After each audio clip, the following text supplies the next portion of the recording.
So with mixed costs, we can use what's called the high-low method, and that's going to help us separate our costs into the variable and fixed components.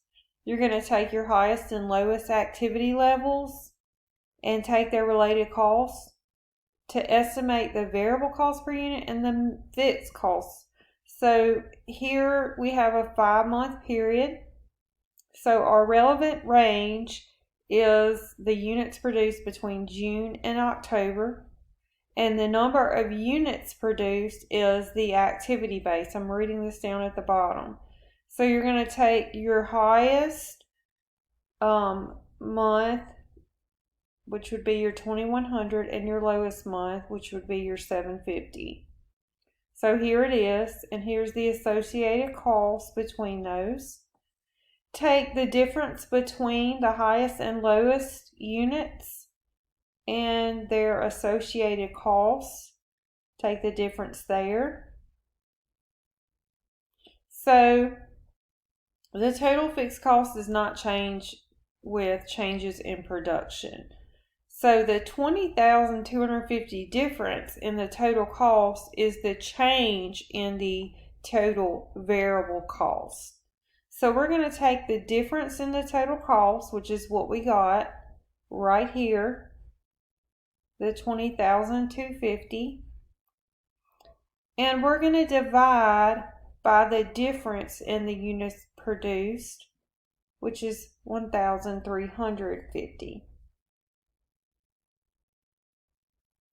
And so what you get is your $15 variable cost per unit. So now we're going to plug in the variable cost into our calculation. So here we have fixed cost equals your total minus your mixed. So if we take out the mixed component, we can figure out the fixed. So you're going to plug it in. You can see that our variable cost is $15 per unit, and our highest level was 2,100 units. So your total cost for your 2,100 was the $61,500. So that's your total. You're going to say $61,500 minus the $15 that we calculated for our variable cost per unit times the number of units. Remember, the highest was 2,100. So if you multiply that, you get 31,500. So if you take your total cost, subtract out your variable costs, you get your fixed costs. If you do the same thing with your lowest level. So when you plug in 15 times your 750 units, you're going to get 11,250. Subtract that from your 41,250. And so you can see that your fixed cost is 30,000. I do want to go back up, but since we just brought up relevant range for a minute, and I believe we had mentioned it here. Okay, so let's talk about relevant range in a little bit more detail. So when we say we have fixed costs, that's true within a relevant range. What I want you to think about is a daycare. If I tell you we're paying salaries and rent for a building for a daycare, then that is working for a certain number of students that we have. Say, for example, up to 200 students. But let's say we doubled our capacity and we want to have 400 students. Those same costs probably wouldn't work. We would need a bigger building. We might need to hire more salaried people. So our fixed cost would go up. So when we say that it is the relevant range, this is the range of activity over which changes in the cost are of interest. It's within that level. But if we need to increase in size, then we have gone out of our relevant range and those fixed costs will no longer stay the same. So here is an example exercise of the high-low method. So I want you to work this and pause your video, work this, check your answer, and then we'll continue. So here are the characteristics in a chart of variable and fixed cost. Remember, variable costs are going to change proportionately, okay, in volume. When volume goes up or activity level goes up, your variable costs will go up, or your total variable costs will go up. If your volume or activity level goes down, your total variable costs will go down. But the cost per unit will remain constant. Remember in our example, or I believe our cost per unit was $10 if I remember correctly. That's going to remain constant. Now, contrast that to fixed costs. They remain constant. That total amount remains the same regardless of the activity level. Depreciation was an example. But they change inversely in volume. So the more units you produce, the more you can spread that total fixed cost over the units. So the cost per unit would go down as the activity level goes up. And then the cost per unit will go up if you don't have as many units to spread it among. So here's some examples of some variable costs and some fixed costs, and then some examples of some mixed costs for you to look at. Okay, let's talk about the contribution margin. So this is the difference between your sales and your variable cost. So listen to it again. Sales minus variable costs gives you contribution margin. It's called contribution margin because it is the amount that contributes to covering fixed costs. Okay, so here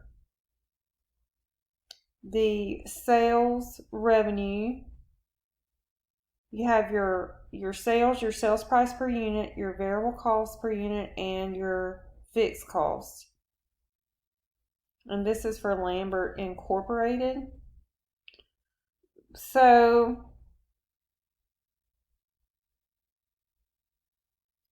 we've got our sales, which is your 50 units times your sales price of 20. So our sales is $1 million. That's how we get that. And then our variable cost is our number of units times our variable cost per unit, the 600,000. And then when we subtract sales minus variable costs, we get our contribution margin. We call that our contribution margin, and it's going to go toward covering our fixed costs. And then anything after that is going to be our net income, or here, our income from operations. So Lambert's contribution margin of $400,000 is available to cover the fixed costs of $300,000. Once the fixed costs are covered, any additional contribution margin increases the income from operations. So contribution margin ratio, sometimes called the profit volume ratio, it indicates the percentage of each sales dollar available to cover fixed costs and to go towards your income from operations. So remember, ratio means divide. So it's your contribution margin divided by your sales. So here, when you divide 400,000 is your contribution margin that we calculated, divided by 1 million. That's going to give you your contribution margin ratio of 40%. So 40% of each dollar is available to cover your fixed cost and your income from operations. The contribution margin is most useful when the increase or the decrease in the sales volume is measured in sales dollars. And then in this case, the change in the sales dollars multiplied by the contribution margin ratio equals the change in income from operations. So to illustrate, Lambert adds $80,000 in sales from the sale of an additional 4,000 units. Its income from operations will increase by $32,000 because the increase in sales of $80,000 times the 40% that will go towards fixed costs and income from operations, that's going to make our income from operations increase by $32,000. So you already know how to prepare a traditional income statement. It classifies costs by function. You do your product costs and then your period costs. Well, a contribution margin income statement is still going to get you down to your net income, but it's going to classify costs by behavior. So you're going to have it separated into your variable cost and your fixed cost. Remember, your traditional income statement was net sales minus cost of goods sold to get you to gross profit, and then you would subtract out selling and administrative expenses to get to your income from operations. Well, in this chapter, we're focusing on sales, taking out your variable costs to get to your contribution margin, subtracting your fixed costs to get to your income from operations. So we're categorizing it a bit differently when we're looking at it through a managerial accounting perspective.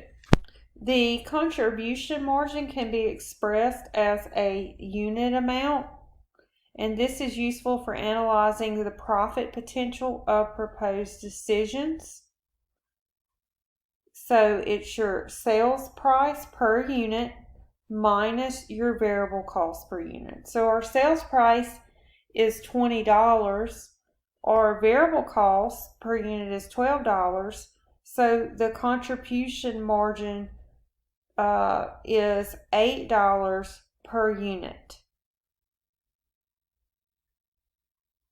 You can do the same thing with your change in units. So here, sales increased by 15,000 units, or if sales could be increased by 15,000 units, the change in the units times your unit contribution margin will tell you your increase in income from operations. So the difference here is we're looking at units, whereas before we were looking at sales dollars. We had the change in the dollars and took the 40% ratio. So here is an example exercise to calculate the contribution margin, your unit contribution margin, your contribution margin ratio, your income from operations. So pause it, work this, and then we'll pick up in the next video.